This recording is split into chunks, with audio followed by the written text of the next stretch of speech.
Hello दोस्तों, तो कैसा महसूस कर रहे हैं आप लोग। मैं उम्मीद करता हूं बहुत बेहतर महसूस कर रहे होगे और थोड़ी बहुत पढ़ाई तो जरूर कर रहे होगे। बाकी तुम्हारी पढ़ाई में तुम्हारा साथ देने, तुम्हारा हाथ बटाने हम आ चुके हैं और आज हम करने वाले हैं पॉलिनोमियल का एक रैपिड रिवीजन। काफी स्पीड से, काफी जल्दी, आधे घंटे के अंदर अंदर ही हम इस चैप्टर को फिनिश कर रहे होंगे। और ये रिवीजन है तो ये उम्मीद करी जा रही है कि पहले पढ़ रखा होगा। पहली बार पढ़ रहे हो तो शायद दिक्कत हो बहुत ज्यादा। ठीक है, तो स्टार्ट करते हैं। सबसे पहली चीज क्या है, फर्स्ट थिंग फर्स्ट, चैप्टर के नाम का अच्छे से मतलब पता होना। सबसे पहली बात कि पॉलिनोमियल होते क्या हैं। सबसे पहले पॉलिनोमियल जो है ना, इस वर्ड का ही मतलब समझो। पॉली का मतलब होता है बहुत सारे, है ना, और तुम नोमियल को मान सकते हो टर्म्स मान सकते हो। मतलब जब कई सारे टर्म्स लिखे हुए हों आपस में, प्लस माइनस मल्टीप्लाई डिवाइड करके कई सारे टर्म्स लिखे हुए हों, उनको ही हम पॉलिनोमियल्स बोलते हैं। फॉर एग्जाम्पल देखो भाई, अब तुम्हें एग्जाम्पल देते हैं। जैसे मैंने लिख दिया x प्लस 2 माइनस वाई, ये क्या है, पॉलिनोमियल है। कई सारी टर्म्स लिखी हुई हैं प्लस माइनस करके। मैंने लिख दिया 5, ये क्या है, पॉलिनोमियल है। एक टर्म लिखी हुई है, सिर्फ फर्क नहीं पड़ता एक टर्म है, 2 टर्म है, 3 टर्म है, 4 टर्म है, 5 टर्म है, 5000 टर्म है, फर्क नहीं पड़ता। पर जब ये टर्म्स ऐसे नॉर्मली लिखी जाएंगी प्लस माइनस करके, तो इस सबको ही हम पॉलिनोमियल बोलते हैं। लेकिन एक चीज और ध्यान रखना, जैसे एक टर्म है, अगर एक टर्म है तो उसको हम पॉलिनोमियल ना बोल के हम मोनोमियल बोल देते हैं। मोनो का मतलब होता है एक, मतलब एक टर्म। अगर 2 टर्म है तो उनको हम बाइनोमियल बोल देते हैं। जैसे मैं अगर बोलूं x माइनस 12, ये सिर्फ 2 टर्म है, तो हालांकि बोलेंगे तो उसको पॉलिनोमियल भी, लेकिन 2 टर्म है तो नाम बोल सकते हैं 2 मतलब बाय, तो बाइनोमियल। ठीक है, अब इस बाइनोमियल को तुम बहुत डिटेल में 11th में पढ़ोगे। और अगर 3 टर्म हो तो ट्राइनोमियल, फिर 4 टर्म 5 टर्म आगे ऐसे नाम नहीं दिए, सभी को फिर पॉलिनोमियल बोल दिया, कितनी भी टर्म हो। लेकिन 1 टर्म 2 टर्म और 3 टर्म के लिए अलग नाम भी दिए हैं, मोनोमियल, बाइनोमियल, ट्राइनोमियल। ठीक है, मतलब मोनोमियल 1 टर्म है, बाइनोमियल 2 टर्म है और ट्राइनोमियल 3 टर्म्स हैं। ठीक है, अब देखो इसके अंदर, पॉलिनोमियल के अंदर वेरिएबल्स हो सकते हैं, उनके कोफिशिएंट हो सकते हैं, न्यूमेरिकल वैल्यूज हो सकती हैं, और किसी भी वेरिएबल की पावर भी हो सकती है। फॉर एग्जांपल अगर मैं लिखूं ऐसे x की पावर 6 माइनस 12 x की पावर 5 प्लस वाई, तो सिंपल ये भी एक पॉलिनोमियल है। पर शर्ते एक चीज ध्यान रखना, जब भी किसी वेरिएबल की पावर लगाई जा रही हो, वो पावर नेगेटिव में ना हो और फ्रैक्शन में ना हो, मतलब पॉजिटिव इंटीजर ही वो पावर हो। आगे डेफिनेशन लिखी हुई है, एक बार उसको भी नजर डाल लो। देखो पॉलिनोमियल की डेफिनेशन है क्या, एन एल्जेब्रिक एक्सप्रेशन, मतलब एल्जेब्रिक एक्सप्रेशन है विद वेरिएबल्स, जहां पे वेरिएबल्स हो सकते हैं, कोफिशिएंट्स होंगे उनके, और नॉन नेगेटिव इंटीजर एक्सपोनेंट, मतलब पावर, जो पावर होगी वो नॉन नेगेटिव, मतलब नेगेटिव इंटीजर नहीं हो सकता, फ्रैक्शन भी नहीं हो सकता। ठीक है, यहाँ पे मेंशन है नहीं है, यहाँ पे मेंशन नहीं है, लेकिन फ्रैक्शन भी नहीं हो सकती। अगर ऐसे लिखा हुआ है x की पावर 3/2 माइनस 12, तो ये भी एक पॉलिनोमियल हम काउंट नहीं करेंगे। ठीक है, पावर क्या होनी चाहिए, पावर एक पॉजिटिव इंटीजर ही होनी चाहिए, ना नेगेटिव हो ना फ्रैक्शन में हो। ठीक है, समझ आ गई। उम्मीद करता हूं बात तुम्हें प्रॉपर तरीके से समझ आ गई होगी। चलो आगे 1-2 क्वेश्चन है, बताओ इनमें से कौन सा पॉलिनोमियल है और कौन सा पॉलिनोमियल नहीं है। अगर मैं पहले वाले को बहुत ध्यान से देखूं तो सिंपली 2 टर्म लिखी हुई है और कोई दिक्कत की बात नहीं है, किसी भी वेरिएबल की पावर नेगेटिव फ्रैक्शन में नहीं है, सिंपल सी चीजें हैं। तो पहला वाला पॉलिनोमियल है, और पॉलिनोमियल में भी स्पेशल बोलूं तो बाइनोमियल है। इसकी बात करूं, सिंपली वेरिएबल्स हैं, कोई दिक्कत नहीं है, कोफिशिएंट हैं, न्यूमेरिकल वैल्यूज हैं, कोई दिक्कत कहीं पर नहीं है, पावर्स भी पॉजिटिव हैं, तो ये भी एक पॉलिनोमियल है। सेम यहां पे मैं करूं, अब तुम ये मत बोल देना कोई कि 1/2 है तो नहीं होगा। किसी भी वेरिएबल की पावर नेगेटिव या फ्रैक्शन में नहीं होनी चाहिए, बाकी ऐसे तो होंगे ही, 3/4 ठीक, ये सब ठीक, ये सब ठीक, सब कुछ ठीक है, और ये भी एक पॉलिनोमियल है। तो ये तीनों ही पॉलिनोमियल के एग्जाम्पल थे। अब मैं तुम्हें कुछ दूं एग्जाम्पल जो पॉलिनोमियल नहीं होंगे। x की पावर 2 प्लस 9, ये एक पॉलिनोमियल नहीं होगा, क्योंकि यहां पे वेरिएबल की पावर नेगेटिव है, जबकि क्लियर बोला गया है किसी भी वेरिएबल की जो पावर होगी वो नेगेटिव या फिर फ्रैक्शन में नहीं हो सकती। ठीक है ना भाई, ठीक है, वेरिएबल की पावर जो कांस्टेंट नंबर है उसकी पावर हो सकती है। फॉर एग्जांपल इसकी पावर अगर मैं -2 लिखूं तो उससे फर्क नहीं पड़ेगा, क्योंकि 9 की पावर -2 सॉल्व होने के बाद एक और न्यूमेरिकल वैल्यू ही आएगा, तो उससे फर्क नहीं पड़ेगा, है ना। लेकिन वेरिएबल की पावर नेगेटिव नहीं हो सकती। 9 की पावर -2 का मतलब है 1/9 की पावर 2 मतलब 1/81, और ये सॉल्व करके कुछ ना कुछ वैल्यू आ जाएगी 0.0 समथिंग, तो वो भी एक न्यूमेरिकल वैल्यू नॉर्मली आ गई। तो न्यूमेरिकल वैल्यू की पावर नेगेटिव हो सकती है, फ्रैक्शन में भी हो सकती है, लेकिन किसी वेरिएबल की पावर नेगेटिव या फ्रैक्शन में नहीं हो सकती। उम्मीद करता हूं सब कुछ तुमको समझ में आ गया होगा। ठीक है, बेहतर है भाई, आगे चलते हैं। आगे क्या है, डिग्री ऑफ अ पॉलिनोमियल। अब एक पॉलिनोमियल की डिग्री क्या होती है। देखो भाई, पॉलिनोमियल के अंदर वेरिएबल्स होंगे। अब पॉलिनोमियल के अंदर जो वेरिएबल है उसकी जो मैक्सिमम पावर वहां पे मौजूद है वही एक पॉलिनोमियल की डिग्री होती है। मैं तुम्हारे सामने कुछ पॉलिनोमियल्स लिखता हूं, तुमको उनकी डिग्री बतानी है। ठीक है, देखो जरा फटाफट। मैंने लिखा 5x की power 6 plus 9x² minus 8, 6x की power 12 minus 12xy plus 16, 9x² plus 6x² y² plus 12। अब ये तीन अलग अलग पॉलिनोमियल हैं। अब तुम्हें इनकी डिग्री बतानी है, मैं बताऊंगा, तुम ध्यान से सुनना। एक और चीज ध्यान रखना, पॉलिनोमियल में ऐसा जरूरी नहीं है कि एक ही वेरिएबल हो, दो ही वेरिएबल हो, तीन वेरिएबल हो, कितने भी हो सकते हैं। ठीक है, अब ध्यान से देखो, बहुत ध्यान से देखना, बहुत ध्यान से देखना। पहला वाला क्या है, पहले वाले में सिर्फ x ही है और x की मैक्सिमम पावर कहां पर है, ये 6, तो इसकी डिग्री हो जाएगी 6। इसमें देखो x भी है और y भी है, लेकिन ध्यान से देखना, इस वाली टर्म के अंदर x और y दो हैं, है ना। हमें एक टर्म के अंदर देखना है कि जो वेरिएबल्स, अगर एक ही टर्म के अंदर दो वेरिएबल्स भी आ रहे हैं तो उनकी पावर ऐड करो, फिर अगर ज्यादा बनता है तो वो होगा। अभी समझना ध्यान से, जैसे यहाँ पे x1 y1, तो यहाँ से पावर 2 आई है और यहाँ से पावर 12 है, तो क्लियर बात है इसकी डिग्री 12 होगी। यहाँ देखो, यहाँ पे पावर 2 है, यहाँ पे 2 और 2 4 पावर है, और यहाँ पे कुछ भी नहीं है, तो इसकी डिग्री 4 होगी। बहुत बार सिर्फ तुम इतना ही पढ़ते हो कि जो मैक्सिमम पावर है वही होगी डिग्री एक पॉलिनोमियल की। तो इस वाले क्वेश्चन में अगर मैं इसको 3 कर दूं तो तुम इसकी डिग्री 3 मार्क करके आ जाओगे। लेकिन यहां पे एक टर्म है बीच में जहां से वेरिएबल की पावर 4 आ रही है, यहां से 2, यहां से 2, और ये एक ही पूरी टर्म है, तो यहां से 4 वैल्यू आएगी और इसकी डिग्री 4 होगी। अगर कई वेरिएबल मौजूद हैं तो हमको एक टर्म के अंदर देखना है वेरिएबल्स की पावर प्लस करके कहां पे ज्यादा बन रही है, तो वो होगी डिग्री उस पॉलिनोमियल की। अब मैं तुम्हें एक दो टफ से क्वेश्चन और देता हूं, देखो जरा यहां पे।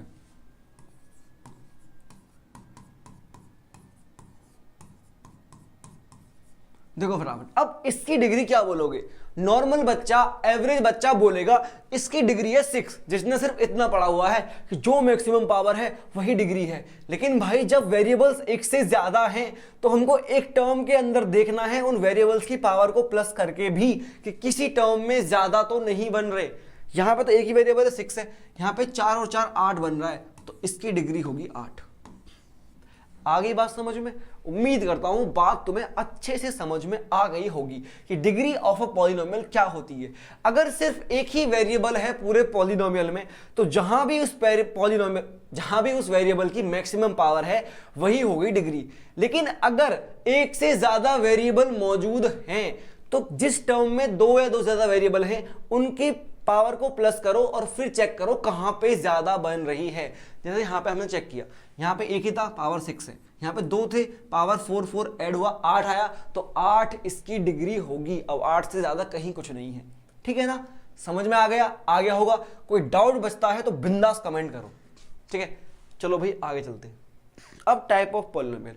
पॉलिनोमियल तो बहुत टाइप के होते हैं, कोई फिक्स नंबर नहीं है भाई, तुम लाखों करोड़ों बना लो। लेकिन हमें कुछ तो पढ़ना था, तो हमने 2 टाइप के पॉलिनोमियल पढ़ना जरूरी समझा। वो 2 क्या है, क्वाड्रेटिक और क्यूबिक। मतलब ये एक ही वेरिएबल, मतलब एक वेरिएबल वाले पॉलिनोमियल है। क्या है, एक क्वाड्रेटिक पॉलिनोमियल ऐसा होता है ax² plus bx plus c equal 0। इस फॉर्म का होता है क्वाड्रेटिक पॉलिनोमियल, जहां पे क्वाड्रेटिक का मतलब क्या है कि x की पावर 2 रहेगी मैक्सिमम, इसकी डिग्री 2 होगी और x में ही पूरा पॉलिनोमियल होगा, कोई दूसरा वेरिएबल नहीं होगा। Same goes for cubic. यहां पे क्या होगा, x की मैक्सिमम पावर 3 होगी, यहाँ पे वेरिएबल एक ही है, तुम x की जगह y रख लो, z रख लो, कुछ भी रख लो, लेकिन वेरिएबल एक ही रहेगा, ठीक है। अब क्यूबिक की बात करूं तो क्यूबिक रहेगा ax cube plus bx square plus cx plus d equal 0। आगे बात समझ में, ठीक है ना। तो सिंपल, ये क्यूबिक है क्योंकि x की पावर 3 है, ये क्वाड्रेटिक है क्योंकि x की पावर 2 है मैक्सिमम, इसकी डिग्री 2, इसकी डिग्री 3, ठीक है। बेहतर, बहुत आसान, इजी चीजें तुम्हारे लिए रही होंगी। अब तुम्हारी बुक में कुछ चीजें दी हुई हैं कि अगर एक क्वाड्रेटिक इक्वेशन है, अब मैं क्वाड्रेटिक पॉलिनोमियल नहीं बोल के क्वाड्रेटिक इक्वेशन बोल रहा हूं सिर्फ, ठीक है। तो क्वाड्रेटिक इक्वेशन और क्यूबिक इक्वेशन थोड़ा सा पढ़ना हमको पड़ेगा, इनके रूट्स के बारे में, इनके सॉल्यूशंस के बारे में, ठीक है। चलो भाई देखते हैं। मैं क्वाड्रेटिक को देखता हूं पहले, शायद आगे क्वाड्रेटिक नहीं लिखी हुई है, तो मैं क्या करता हूं, एक नया पेज बनाता हूं और वहां पे बातें करेंगे हम। ओहो, वहां पे बातें करेंगे हम क्वाड्रेटिक के बारे में। देखो जरा भाई, अगर मैं एक क्वाड्रेटिक पॉलिनोमियल को थोड़ा डिस्कस करूं तो उसकी स्टैंडर्ड फॉर्म होती है ये ax square plus bx plus c equal 0। अब किसी भी क्वाड्रेटिक इक्वेशन का अगर मैं ग्राफ बनाने जाऊं तो क्या बनेगा, एक लीनियर इक्वेशन का ग्राफ एक लाइन बनता है, लेकिन एक क्वाड्रेटिक इक्वेशन का ग्राफ एक पैराबोला बनता है। अब पैराबोला क्या होता है, पैराबोला कुछ ऐसा दिखता है, ऐसा सी टाइप का, ऊपर हो सकता है और नीचे भी हो सकता है ना। ओ एक सेकेंड, इस टाइप का पैराबोला होता है, ठीक है, फेसिंग अपवर्ड और फेसिंग डाउनवर्ड। अगर यहाँ पे मैं ग्राफ बनाना चाहूं, अगर यहाँ पे मैं ऐसे x एक्सिस और y एक्सिस बना दूं तो पैराबोला दो तरह बन सकता है। एक क्वाड्रेटिक इक्वेशन का ग्राफ दो तरीके का बन सकता है, पैराबोला फेसिंग अपवर्ड और पैराबोला फेसिंग डाउनवर्ड। ये बन गया पैराबोला फेसिंग अपवर्ड, ये बन गया पैराबोला फेसिंग डाउनवर्ड। अब फेसिंग अपवर्ड कब बनेगा, फेसिंग डाउनवर्ड कब बनेगा, ध्यान से सुनना, बहुत ध्यान से समझना, बहुत ध्यान से सुनना, क्योंकि तुम्हारे पेपर में क्वेश्चन आते हैं इस चीज से। अगर ये जो a है, अगर ये a 0 से बड़ा है तो पैराबोला फेसिंग अपवर्ड होगा, ऊपर की तरफ मुंह होगा उसका, ये वाला। अगर a 0 से छोटा हो गया तो वही फेसिंग डाउनवर्ड होगा पैराबोला। सिंपल, इतनी इजी बात है। और सीधा क्वेश्चन आता है कि एक इक्वेशन दे देंगे और बोल दिया ऐसा था कि -2x square plus something something equal 0, बताओ ग्राफ कौन सा होगा। चार ऑप्शन होंगे, उनमें से एक ही ऑप्शन में पैराबोला नीचे की तरफ मुंह कर रहा होगा, तो वही वाला होगा। जब a नेगेटिव है तो पैराबोला का मुंह नीचे होगा, जब a पॉजिटिव है तो पैराबोला फेसिंग अपवर्ड बनेगा, ठीक है।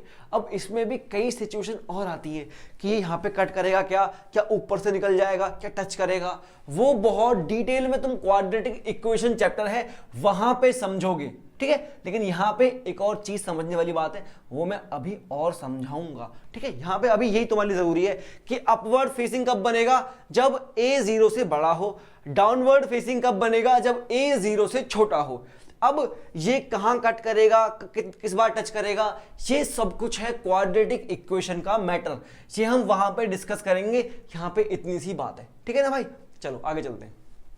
अब एक क्वाड्रेटिक इक्वेशन में बात करूं मैं तो एक क्वाड्रेटिक इक्वेशन ऐसी है ax square plus bx plus c equal to 0। किसी भी पॉलिनोमियल की जितनी डिग्री होती है, जो मैक्सिमम पावर होती है वेरिएबल की, उतने ही उसके सॉल्यूशंस होते हैं। तो इसके दो सॉल्यूशन होंगे, दो होंगे भाई, दो सॉल्यूशंस, दो रूट, दो जीरोस, एक ही मतलब है इन सब चीजों का, जीरोस का, सॉल्यूशंस का, रूट्स का, ये एक दूसरे के सिनोनियम है, ठीक है। तो दो होंगे, उन दोनों को मैंने मान लिया क्या क्या, अल्फा एंड बीटा, ठीक है। अब अगर हमारे पास रूट्स हैं अल्फा बीटा और क्वाड्रेटिक इक्वेशन भी है, तो एक रिलेशन होता है सम ऑफ रूट का और प्रोडक्ट ऑफ रूट का अपने इन कोफिशिएंट्स के साथ। अगर मैं सम ऑफ रूट करूं, अल्फा प्लस बीटा करूं, तो मुझे मिलता है माइनस का b/a। आगे बात समझ में। और अगर मैं प्रोडक्ट ऑफ रूट करूं तो मुझे मिलता है c/a। इतना ही जानना है। ये अल्फा और बीटा कैसे निकलते हैं, क्या तरीका है, इसके लिए अलग चैप्टर है क्वाड्रेटिक इक्वेशन। जब उसको रिवाइज कर रहे होंगे तो वहां पे बताऊंगा। मैं चीजें बिल्कुल मिक्स नहीं कर रहा हूं, जितना इस चैप्टर का कंटेंट है वही यहां पे दे रहा हूं, ठीक है। बहुत बढ़िया। सम ऑफ रूट क्या होगा, -b/a, और प्रोडक्ट ऑफ रूट क्या होगा, c/a, ठीक है। अब यही सारी चीजें मैं क्यूबिक इक्वेशन के लिए भी देख लेता हूं, ठीक है, देख ले। लेकिन यहां पे एक और चीज कर लो, देखो अगर तुमको इक्वेशन दी हुई है तो सम ऑफ रूट और प्रोडक्ट ऑफ रूट लिख सकते हो, लेकिन क्या हो तुमको सम ऑफ रूट और प्रोडक्ट ऑफ रूट दिया हो फिर बोले कि इक्वेशन लिख के दिखाओ, तो कैसे लिखोगे? तो इक्वेशन ऐसे लिखते हैं, देखो यहां से इक्वेशन होगी x square minus sum of root x plus product of root equal 0। अगर तुमको सम ऑफ रूट और प्रोडक्ट ऑफ रूट दिया हुआ है तो क्वाड्रेटिक इक्वेशन ऐसे लिखी जाएगी, ठीक है ना? ठीक है ना? इस पे भी क्वेश्चन आते हैं, इस पे भी क्वेश्चन आते हैं। इस बोर्ड पे लिखे हुए हर पेज पे जो बातें लिखी हैं, हर एक बात से क्वेश्चन बन चुका है और आगे भी बनेगा ही बनेगा। अब डिपेंड करता है कि तुम्हारे सेट में कौन सा मिल जाए, तुम्हें कौन सी चीज तुमसे पूछ ले, सम ऑफ रूट पूछ ले, प्रोडक्ट ऑफ रूट पूछ ले, या फिर ये करवा ले, या फिर ये सब करा ले कि पैराबोला अपवर्ड बनेगा डाउनवर्ड बनेगा, कब अपवर्ड बनता है कब डाउनवर्ड बनता है, ठीक है? अब तुमने एक चीज नोटिस करी होगी कि ए से बड़ा है, मतलब 0 से बड़ा है तो अपवर्ड हो गया, 0 से छोटा है डाउनवर्ड हो गया। लेकिन अगर ए 0 है तो क्या होगा? ये तुम्हारे लिए क्वेश्चन है। टाइम मेंशन करना कि टाइम कितना हो रहा है इस समय। इस समय 15 मिनट हो गए वीडियो को, ठीक है? तो मेंशन करना टाइम कि जब मैंने पूछा है कि ए इक्वल 0 होगा तो कैसा बनेगा, ये तुम्हारे लिए आंसर है, तुम्हारे लिए क्वेश्चन है। आंसर करना इसका कि जब ए 0 होगा तब क्या होगा, क्योंकि मैंने ए ग्रेटर देन 0 बोला, ए लेस देन 0 बोला, लेकिन ए इक्वल टू 0 की बात मैंने नहीं की। वो तुम बताओगे कि जब ए 0 होगा तब क्या केस बनेगा। चलिए अब ये केस वगैरह तुम लगाते रहना, हम आगे बढ़ते हैं। मैंने वहीं बता दिया प्रोडक्ट ऑफ रूट भी। चलो क्वेश्चन से पहले ये सब चीजें मैं क्यूबिक के लिए भी बता देता हूं। अगर मैं एक क्यूबिक की बात करूं, एक क्यूबिक इक्वेशन होती है a x cube plus b x square plus c x plus d equal 0। अब देखो इसकी मैक्सिमम पावर 3 है, मतलब इसकी डिग्री 3 है, मतलब इसके 3 रूट्स होंगे। कौन कौन से होंगे? मैंने ऐसे ही मान लिया कि इसके जो 3 रूट्स हैं वो हैं अल्फा, बीटा और गामा, ठीक है? चलो अब इनका आपस में रिलेशन देखते हैं, कोफिशिएंट से क्या रिलेशन है। अगर मैं इन तीनों को सम करूं, alpha plus beta plus gamma करूं, तो रिजल्ट आता है माइनस का बी अपॉन ए, ठीक है? माइनस का बी अपॉन ए। अगर मैं ऐसा करूं, alpha beta plus beta gamma plus gamma alpha, मतलब दो पेयर करके मल्टीप्लाई करूं और सम करूं, तो मिलता है मुझे सी अपॉन ए। ये रहा सी और ये रहा ए। अगर मैं तीनों की एक साथ मल्टीप्लाई कर दूं, अल्फा बीटा गामा, तो मिलता है माइनस का डी अपॉन ए। एक दो बार देखोगे याद हो जाएंगे, और चीजें तुमने पहले पढ़ रखी होंगी, तो उम्मीद कर रहा हूं याद भी तुमको होगा ये, ठीक है? इतना ही था इस चैप्टर के अंदर। अब सिर्फ और सिर्फ क्वेश्चन बनते हैं। चलो कुछ क्वेश्चन डिस्कस कर लेते हैं आगे 10-15 मिनट, फिर ये चैप्टर तुम्हारा कंप्लीट हो जाएगा और कंप्लीट रिवीजन तुम्हारा हो जाएगा। बस तुमको इतना बताना है कि ऐसे जो मैं बता रहा हूं, करा रहा हूं, क्या तुम्हारा रिवीजन ठीक से हो रहा है या फिर तुमको कुछ और चाहिए, वो बिंदास कमेंट करना। चलो भाई पहला क्वेश्चन देखो तुम्हारी स्क्रीन के सामने, वीडियो को पॉज करो और खुद ट्राई करने की कोशिश करो। जितने भी क्वेश्चन बोर्ड पे आएंगे वो सारे के सारे क्वेश्चन PYQ होंगे, कहीं भी इधर उधर बुक से नहीं है, सिर्फ और सिर्फ PYQ है। देखो जीरोस ऑफ द पॉलिनोमियल, इस पॉलिनोमियल के जीरो कौन से होंगे? अब हमने तो जीरोस निकालना सीखा ही नहीं, हमको तो सिर्फ sum of zeros and product of zeros निकालना आता है। उसी के बेस पे सॉल्व करेंगे, क्योंकि यहां पे ऑप्शंस है, यहां से निकालेंगे। अगर मैं यहां से देखूं, सम ऑफ रूट क्या होगा? अल्फा प्लस बीटा क्या होगा? वो होता है माइनस का बी अपॉन ए। बी क्या है? ये माइनस का 11/3 अपॉन ए 7, माइनस माइनस प्लस 7 या 21, 11/21, मतलब सम ऑफ रूट तो होगा 11/21। तो यहां पर मैं ऑप्शन मैच कर लूंगा सम कर करके, जहां भी आएगा 11/21 वो मेरा आंसर हो जाएगा, है ना? ऐसे ही करना होगा भाई ये। और अगर मैं प्रोडक्ट ऑफ रूट की बात करूं तो होगा सी अपॉन ए। सी कितना? -2/3 अपॉन में ए कितना? 7, तो -2/21। देखो प्रोडक्ट ये आना चाहिए और सम ये आना चाहिए। ध्यान से देखना, प्रोडक्ट क्या है? नेगेटिव है। अब देखो अगर दोनों रूट नेगेटिव हुए तो इनका प्रोडक्ट करने पे पॉजिटिव आएगा, तो ये ऑप्शन तो कट गया मेरा। फिर से दोनों नेगेटिव है, मतलब इनकी मल्टीप्लाई करूंगा तो आंसर पॉजिटिव आएगा, लेकिन मेरे में मल्टीप्लाई तो नेगेटिव है, तो नेगेटिव चाहिए, ये भी गया। यहां से देखो अगर इनकी मल्टीप्लाई करूंगा तो आंसर पॉजिटिव आएगा, ये भी गया, सिर्फ बचा ये आंसर, यही मेरा आंसर है। कितना इजीली हमने कर दिया, कुछ भी सॉल्व नहीं करना पड़ा, सिर्फ साइन देख के हो गया। हमारे अकॉर्डिंग सम ऑफ मतलब प्रोडक्ट ऑफ रूट नेगेटिव है, नेगेटिव -2/21, और ऑप्शंस के अकॉर्डिंग सिर्फ एक में से सिर्फ एक ही ऐसा ऑप्शन था जहां से प्रोडक्ट ऑफ रूट नेगेटिव था, ये वाला। तुझे क्या हो गया? ठीक है, सिर्फ एक ही ऐसा ऑप्शन था जहां पे प्रोडक्ट ऑफ रूट नेगेटिव था, बाकी 3 ऑप्शंस में पॉजिटिव आ रहा था, और वो ऑप्शंस हमने आराम से एलिमिनेट कर दिए। अब जो बच्चा हीरो बन रहा होगा, मतलब हीरो नहीं, जिन्होंने ज्यादा प्रैक्टिस नहीं करी होगी, क्वाड्रेटिक पढ़ रखा होगा, ऑब्वियसली जब कोई बोर्ड देने जाएगा तो पूरे चैप्टर पढ़ के जाएगा, तो वो फटाफट इसके रूट निकालने बैठ जाएगा, जबकि ऐसा नहीं करना है। ठीक है, क्वेश्चन की डिमांड समझो, उसके अकॉर्डिंग ही करो। चलते हैं आगे की तरफ, बहुत ज्यादा ज्ञान हो गया भाई। Zeros of the polynomial same चीज है, एग्जैक्ट सेम क्वेश्चन है, और ऐसा ही होता है, सेम टाइप के क्वेश्चन रिपीट होते हैं। पता ना क्या है, देखो भाई सम ऑफ रूट क्या होगा, सम ऑफ रूट होगा -b/a माइनस तो फॉर्मूले वाला, और एक माइनस इनका 3√2 अपॉन में a तो यहाँ पे 1 है, तो 3√2 हो गया सम ऑफ रूट। अब ध्यान से तुम देखो, कहां से सम करके 3√2 मिल जाएगा, यहां से नहीं मिलेगा। 2√2 1√2 यहां से मिल सकता है, 4√2 -√2 यहां से मिल सकता है, और यहां से नहीं मिल सकता। मतलब 2 जगह से सम 3√2 मिल सकता है। तो अब बारी आती है प्रोडक्ट ऑफ रूट चेक करने की। अगर मैं प्रोडक्ट ऑफ रूट चेक करूं तो क्या आएगा, यहां से 4 आएगा। अब देखो कौन से में कहां से 4 मिलेगा। अगर मैं इसमें करता हूं तो 4 × 2 8 हो जाएगा, 2 × 2 4 यहां से आएगा, तो बी वाला ऑप्शन करेक्ट है। क्योंकि सम ऑफ रूट वाली सिचुएशन ये दोनों सेटिस्फाई कर रहे थे, यहां से भी 3√2 आएगा, यहां से भी 3√2 आएगा, लेकिन प्रोडक्ट वाली सिचुएशन एक ने सेटिस्फाई करी, और वही हमारा आंसर हो गया। ठीक है ना भाई लोग, बहुत अच्छी बात है। अगर सब कुछ समझ में आ रहा है तो चलते चलो। Find the zeros. ठीक है, जीरोस फाइंड करना ऑप्शन नहीं है, तो हम फाइंड नहीं कर सकते क्योंकि हमने सीखा ही नहीं है। इसको छोड़ देते हैं, आगे बढ़ते हैं। इसको देखो ध्यान से, बहुत ध्यान से देखो। If alpha and beta are the zeros of the polynomial, इस पॉलिनोमियल के जीरोस हैं alpha beta, then the value of alpha plus beta and alpha beta. क्या पूछा है? Sum of root plus product of root पूछा है। तो alpha plus beta अलग से निकाल लूंगा, अल्फा बीटा अलग से निकाल लूंगा, उनको प्लस कर दूंगा। हाँ आसान है भाई। देखो भाई, अगर मैं अल्फा प्लस बीटा निकालूं तो वो होता है -b/a, माइनस बी मतलब एक्स का कोफिशिएंट, ये है यहाँ -a अपॉन में ये 1, ये आया प्लस का a।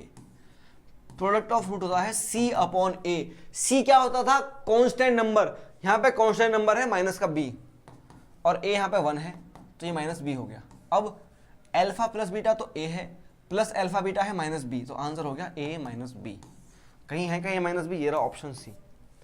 इजी था, लेकिन थोड़ा सा क्वेश्चन घुमा के पूछा गया था, और बहुत सारे बच्चे इसको नहीं कर पाए होंगे क्योंकि उन्होंने सिर्फ रट रखा है, उनको कुछ भी इंप्लीमेंट करना आता ही नहीं है, अप्लाई करना कुछ भी आता ही नहीं है। बस रटा हुआ है कि सम ऑफ रूट ऐसे करना, प्रोडक्ट ऑफ रूट ऐसे करना है। उनसे सिंपल सा पूछ लिया, sum of root plus product of root, बस गोल हो गए।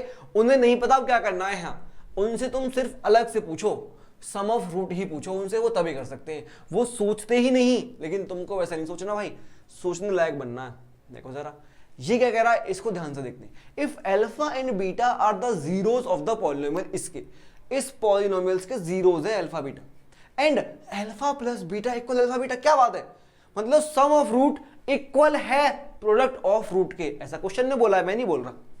देन द वैल्यू ऑफ के, तो के की वैल्यू क्या होगी? आसान चीज है ना, एक बार सम ऑफ रूट निकालो, एक बार प्रोडक्ट ऑफ रूट निकालो, फिर दोनों को इक्वल रख दो। क्यों रखे इक्वल? क्योंकि क्वेश्चन ने बोला है ना यार, ये बोला यहाँ पे क्वेश्चन ने। चलो करते हैं, अल्फा प्लस बीटा निकालता हूं पहले मैं। अल्फा प्लस बीटा क्या होगा? माइनस का b/a, माइनस का b कितना है? b है -30 अपॉन में a क्या होगा? k, ये हो गया 30/k। और अल्फा बीटा क्या होगा? c/a, c कितना? 45k अपॉन में a k है, k खत्म, बचा 45। मतलब ये दोनों इक्वल होने चाहिए, तो 30/k इज इक्वल टू 45। 5 से काटा 5 छक्के 30, 5 9 45, के उधर 9 इधर, 6/9 इज इक्वल टू के। 3 से काट लो, 3 2 6, 3 से 9, 2/3, 2/3 के होगा प्लस का। इजी था, बिल्कुल इजी था, कोई परेशानी तुमको नहीं हुई होगी। ठीक है, तुम्हारा मन कर रहा है और क्वेश्चन करें हम, चलो कुछ क्वेश्चंस और कर लेते हैं, क्योंकि क्या मजा आ रहा है तो करते हैं। और if alpha and beta are the zeros of the polynomial इसके such that alpha plus alpha beta is equal to इतना, find the value of k. अब ये क्वेश्चन तो कराने लायक है क्या? क्या ये क्वेश्चन सच में कराने लायक है? बिल्कुल भी नहीं है। तुम खुद से कर सकते हो, अल्फा प्लस बीटा निकाल लोगे आराम से, अल्फा बीटा निकाल लोगे, उनको प्लस करके इक्वल में ये रखो, जो चाहिए वो खुद मिल जाएगा। तो मैं नहीं करा रहा क्वेश्चन, मैं तुमको सिर्फ और सिर्फ क्वेश्चन दिखा देता हूं, खुद कर लेना। और जो क्वेश्चन ना हो कमेंट में मेंशन कर देना कि ये वाला क्वेश्चन नहीं हुआ, इसको बता दो भैया। ठीक है, 6th क्वेश्चन हो जाएगा। देखो 7th 8th